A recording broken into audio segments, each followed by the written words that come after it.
Баршаңызға қайырлы күн, құрметті көрермендер. Каналыма қош келдіңіздер. Бүгін сіздермен бір жасағаннан шығатын, қамыры ешқандай жыртылмай, езілмей, әдемі болып пісетін, өте дәмді мантыны дайындайтын боламыз. Ендеше видеоны өткізбей соңына дейін көріңіздер. Ең алдымен қамырын елеп аламыз. Ыдысымызға бір жұмыртқаны жарып салып, үстінен бір шай қасық тұз және 200 грамм салқын су құямыз. Міндетті түрде салқын су құйыңыздар және тұзы ерігенше жақсылап араластырып аламыз. Одан кейін електен өткізіп дайындап қойған ұнымызды бірден салмай осылай екіге бөліп саламыз және қамырымызды елеуді бастаймыз. Мен бұл жерде 200 грамм суға 500 граммдай ұн салған болатынмын. Сіздер де ең алдымен солай салып көріңіздер. Егер ұны аз болған жағдайда тағы да үстіне ұн сала отырып илейсіздер. Өйткені әр ұнның тығыздығы әртүрлі келеді. Бастапқыда қамырдың басы бірікпей қаттылау болып көрінуі мүмкін, бірақ қолыңызбен күш сала отырып, осылай ешқандай түйіршік қалмайтындай етіп, жақсылап илеп аламыз. Илеп алған қамырымызды осылай пакетке салып 15 минутқа қалдырамыз. 15 минут уақыт өткеннен кейін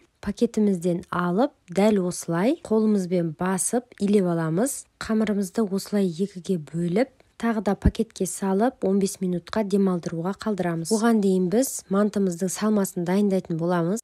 Мен осы жолы фарштың орнына туралған етті қолданып жатырмын. Жуаны дәл осы видеода көріп тұрғандарыңыздай майдалап турап аламыз. Барлық жуаны майдалап турап шыққаннан кейін мен мантыға картопты да қосатын боламын. Бұл әркімнің өз қалауы бойынша. Қаламасаңыздар, қоспай-ақ қойсаңыздар да болады. Картопты да дәл осылай ұсақтап, кубиктап турап шығатын боламыз. Келесі кезекте дәміне қарай тұз бен бұрышын саламыз. Мен мантыға құйрық май қоспай жасаймын, ал сіздер қосып жасасаңыздар болады. Мен құйрық майдың орнына сұйық майды қолданып жатырмын. Ал енді барлығын біркелкі болғанша араластырып аламыз. Сонымен біздің мантымыздың салмасы дайын. Ал енді біздің әбден тынып, ие қанған қамырымызды алып, кішкене ғана ұнды сеуіп, саусақтарымызбен және де жұдырығымыздың көмегімен жақсылап басып аламыз. Осылай басып алсаңыздар, кейін қамырыңыз дөңгелек болып жайылатын болады. Ал енді қамырымызды оқтауға орап, осылай шет-шетінен жайлап жаятын боламыз. Ортасын қатты басып жүрмеңіздер. Және де қамырды жайған кезде сағаттың тіліменен айналдырып отырып жаясыздар. Біздің мантымыздың қамыры кішкене қаттылау болып иленгендіктен, ұнды мейлінше аз-аздан сеуіп қана отырыңыздар. Себебі ұнды көп сеуіп жіберсеңіздер, біздің қамырымыз құрғақ және түйу барысында бір-біріне жабыспай кеуіп қалуы мүмкін. Сол себепті мейлінше ұнды аздау ғана себіңіздер.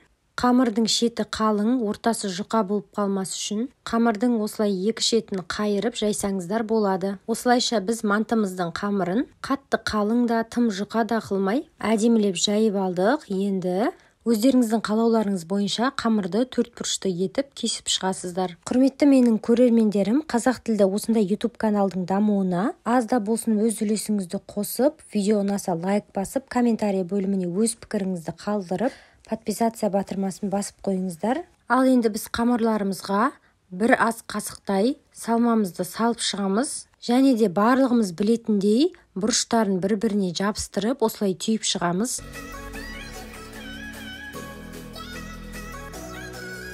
Мантымыздың табаны жабысып қалмас үшін мантабаркамызды майлап аламыз, немесе мен сияқты кесеге май құйып, әрбір мантыны осылай батырып қойсаңыздар да болады. Мантымыз жұмсақ болып пісу үшін бетіне сұйық маймен жағып шықсаңыздар болады. Мантыларымызды қайнап тұрған судың үстіне қоямыз. Шамамен 45-50 минуттай пісіріп аламыз.